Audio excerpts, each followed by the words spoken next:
Hey everybody, it's the Trout, and welcome to another episode of the Trout Show podcast. Thank you so much for stopping by.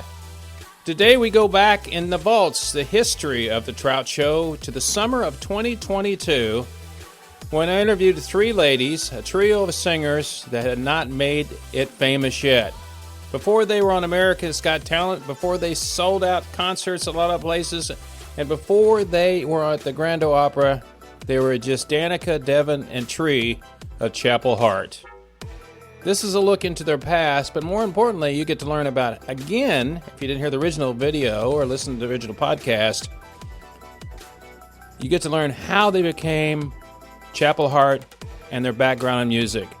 It's a great look back on how three ladies that were nobody at that time who have now become stable in the country music industry. So sit back, get your favorite adult beverage, and enjoy this look back on an interview with Chapel Hart. That's next on The Trout Show.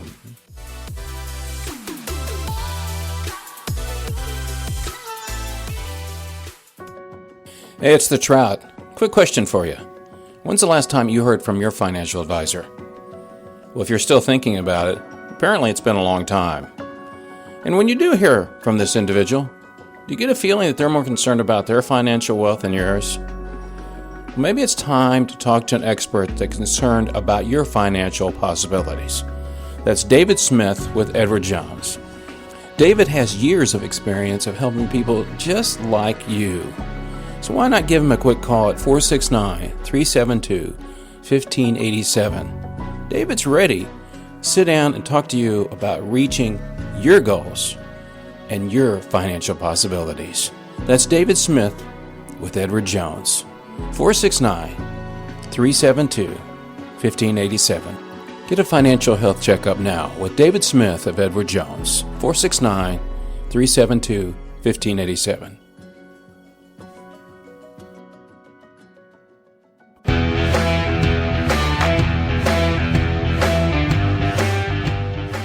When I started reading your bio, and I always check the internet for all the history of people. And it's interesting to me because the fact is that people always think when you come and you're all of a sudden kind of the hot talent that you just kind of showed up, that you hadn't been working very hard. So I look at it and I said to myself, all right, here's the deal.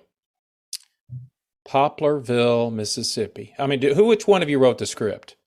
We're going to grow up in a town of about 2,300. We're going to start singing. My mom's going to say, find another job. Don't become a singer. I went through that too. Hey, right. And then we go, was it New Orleans where you're busking or doing your thing down there? And then, so how did you all get together? I know you're all related. Two of you really close, then kind of close, but how did you decide? Did you start in church? Is the question I always ask people. Yes, I think church is a great place to start in, and especially in our family. So just kind of right off the bat, our grandmother had 17 children, and there's 108 cousins, and so we so give him a second to take that in. He's like, oh, what? Somebody was like, we're not just gonna skim over. You got 108 cousins. And so there was always a ton of us, but everything was revolved around music. I said a lot of people went to church on like Sundays and Wednesdays. We were literally there all the time. 7 days a week. Look, sounds like Baptist to me. There you go. You already know. I know. You already know. I've been there, done that. So it was church every day. And then even when we weren't at church, Trea uses the term, she said, I didn't realize, like, I was living like a musical. Like, being with our family was like living in a musical. Like, if you had Christmas, it was revolved around music. Birthdays, it was revolved around music. It was, a funeral, a divorce party, wedding, don't really matter. Doesn't matter. You just got to have some songs. Gotcha. Yeah. Yes. And so it was just, everything was always surrounded around and with music. And so, and that, I think that's probably where, the root of it all started. And then, so were you growing up, the sisters, you two, were you singing in church, or you just said, hey, I'm going to sing? How did you decide which parts you're going to sing? That's the question I always have. I mean, one of you had to sing high, had to do the harmony. Which one of you said, I'll just do the regular stuff? Well, well, Dev and I, I think ours is it was a little different. So our dad's a pastor, and he would often, we would go places, and we'd like all ride over there together, and then we get at church, and he would say like, "My daughter Danica is here; she's gonna sing." I'm like, you could have told me this in the car. Like I'd have had something prepared. And so finally, I got to the place where I was like, look. It's Dev, and we got a younger brother, KJ. And I was like, look, if y'all gonna stay, y'all gonna work. If I'm gonna sing, y'all gonna sing. And so I was already singing the melodies. I was like, you're taking the top, KJ, you take the bottom. And so now KJ was like 5 to 6 years old at the time. Literally. Wow. And she was the hardest vocal coach ever. Okay, like he was like 6, and like he's singing these 6 and 10 years old, and Danica has us singing like these full inspirational gospel choir songs, and I wasn't cutting no corners. Can we please just go to sleep? She's like, you can go to sleep after you get these notes right. And I'm like, you know what? And so hence is how she became a soprano. She sang the top. So that's how it happened. Yeah, no, and Tree's is super, super duper talented. So usually Tree sings the bottoms, but in the event that usually Dev sings lead, or we need like a top singer, so she either sings the very bottom or the very top, which is very, you got a good range here, kiddo. Got a good range. Yeah. From the basement to the attic. Do all 3 of you write music, or do you kind of involved in it? So how does it come up with? I mean, I read about the Jolene song and all that stuff, but you obviously got to keep making music. Do you all kind of share an idea? Somebody says, I have an idea for a song, and then you kind of put it together. How's that work? Well, there is no one particular method for us writing songs, because like we all write. Sometimes we'll write individually and like bring it together, and sometimes we'll like all sit down together and like create a song. But I feel like, especially when we write together, like it's kind of like this perfect balance, because like Dev is like the concept queen. She can take like a sentence and like have a full storyline or a whole idea behind like just this one situation. Right. Danica like has this very almost creepy way of like just going in and grabbing your heart and like just ripping it out even when you're not expecting it.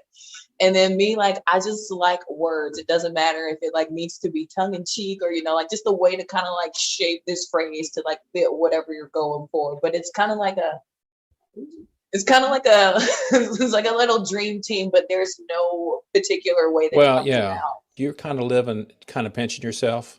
I mean, you have to be getting up in the morning and go, really? We're going to be doing this today, and tomorrow I'm in Nashville. I mean, did any of you, and I'm just asking, any of you actually predict that you'd be here? Did who was the dreamer? Any of you? Or all of you? Look, I am, and truly have been the dreamer since I was a kid. And I still am like, pinch myself every morning.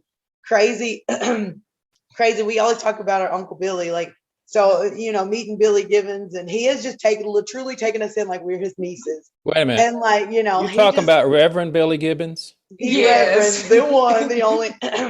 I have a story about him, but go ahead. Come on, we got to hear it. Look. Well, no. So he called us last night and was just like, "Hey, what y'all doing?" And he's just like, it's so random, but it's like the Reverend Billy S. Gibbons is calling us, and we, you know, it's like you said, it's just one of those moments. I had never thought in all of my dreaming that I'd wake up and, you know what I mean, that Billy Gibbons would be calling you and checking in on you and asking you how you doing. You at 3 o'clock. Yeah, like 5 o'clock in the morning. I'm thinking my alarm is going off. I'm like, who made my alarm? I think he's in Europe right now. I think that's where he is. He was in Canada, but he's back in Canada. States. That's right. He was in Newfoundland, because I thought, there's people in Newfoundland. Right. Like the alarm went off, or I thought it was the alarm, and I'm sitting here complaining to my husband, just the moaning and complaining. It's like, why is this so early? I look at my phone and it's his picture. It's like, well, that's Uncle Billy calling at 5 o'clock in the morning. But I'm like, he just called. He's like, hey, let the girls know you gotta. It's like, it's really like having like just a rock star uncle, and you're like, what are you doing? What are you doing up this early or this late? Like. Billy's actually older than me. I can say that. That makes me feel better. But it's got to be interesting from the standpoint, like you said, you wake up and you're talking to these people.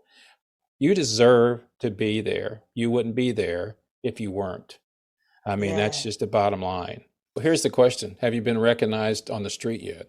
Has anybody stopped you and go, can I have your autograph? It's still so It's weird to weird. me. It's I'm weird. like, who's calling my name?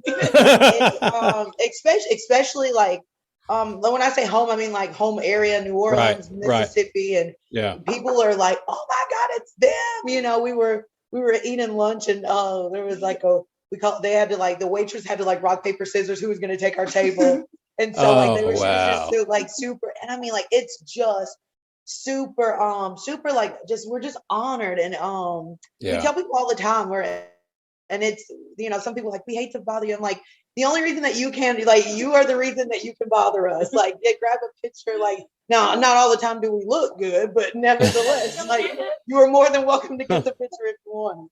But you know what? No, go ahead, Trey. I was gonna say, like, we'd be places and you see people like with their phones, like doing the little. Oh, yeah. And then when he's like, "Hey, you want to take a picture?" They're Here, let me take a picture of me interviewing you. like, "Yeah, right." So, but you know what? Here's going to happen to you. Get used to it, ladies. It's going to be a great ride for you. I'm telling you. I know it already. And you got the talent to take you all the places. You'll be getting called from people you won't even know. And you're going, who called me? I mean, just how weird is it that Billy calls you? I mean, of all the people, I'd say more in line. I'd have more in line as somebody on the countryside calling you instead of Billy calling you. Right. Yeah. And we just have truly, it's amazing though, because God has connected us to some folks that like a lot of people would go like, what? Like, you know what I mean? And like, or even being on tour with the Indigo Girls next week. Yeah, It's I saw like, that. like, what? Like how us? And we're actually, our friend John Rich said, he was like, he said, y'all are about to explode. Name He dropping. was like, what do you think? He's a name dropping. Name Oh, dropping. yeah. But My friend John the Rich. most right. Old friend. You You know, know, just Yeah, there you go. Joker names on it. But it was so simple, but it was so profound. He was like, life's about to take off for y'all. He was like, everything's gonna start moving at like 100 miles per hour. He was like, Yeah. he said, remember this, enjoy the journey. He was like, he said you'll get caught up in thinking of, okay, what's next? Yeah. He was like, just enjoy the journey. Everything is gonna come. He was The like, the ride is fame, here. he was like, everything will come, but he was like, whatever you don't forget to take in the journey. The journey is, let that be your focus. He was like, and you'll take in so much more. You'll have so many more memories. You'll be able to enjoy it, as if the ride slows down, you know what I mean? And that was truly a moment, because I think that a lot of times we do get in that mode. It's like, go. What can we do next? Where are we going? And we just, that was such simple but great advice. Enjoy the journey. Focus on the journey and enjoy the journey. So tell me about your. No, go ahead, Devin. Go I ahead. was No. gonna say, I think the only way for me to truly enjoy this journey is just punching them in the face at least once a month. She's so mean. It She is so just- mean. I remember you saying something like you didn't get nobody a Mother's Day gift. I remember saying the Mother's Day gift thing. I heard about that too. Listen, I don't know why people think Danica is my mother, I am. but that has to be. And apparently I didn't do a good job in the discipline department. So because now she's trying to fight. Didn't get a Mother's Day gift. Like, so strike 3 is coming. That's right. What shall it be?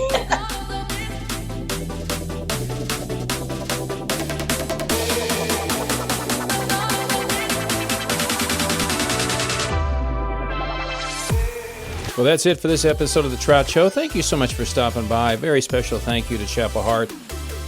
Yes, they did interview with me quite a while back, but I still keep in touch with them, and I wish them all the luck in the world as they continue to pursue their country music careers. For more information about Chapel Hart, just go to their website, chapelhart, HART.com, chapelhart.com, for all the info to keep up with them. And for more information about The Trout Show, just go to my website at thetroutshow.com, and you can find out about the podcast, YouTube, and music that's going to be coming up. And we do have some great shows coming up in the near future, some very special shows coming up real soon. So remember what I always say, people. It's only rock and roll, but I love it. So until next time, see ya.